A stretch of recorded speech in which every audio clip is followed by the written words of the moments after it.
And just go through 3 of the words or sounds that you're famous for and just explain it to all of us, please. Do you mind? Sure, you could take it. This first one is eow. Eow. Oh, you know, that's like almost like a sad cat. Like a cat that's going through pain. Meow.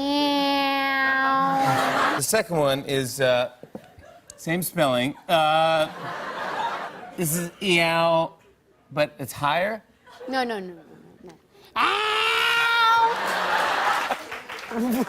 What is that one? But this last one. Someone knows it. Someone's doing it. So now this is. No. You know, it's like a cold pigeon in New York City.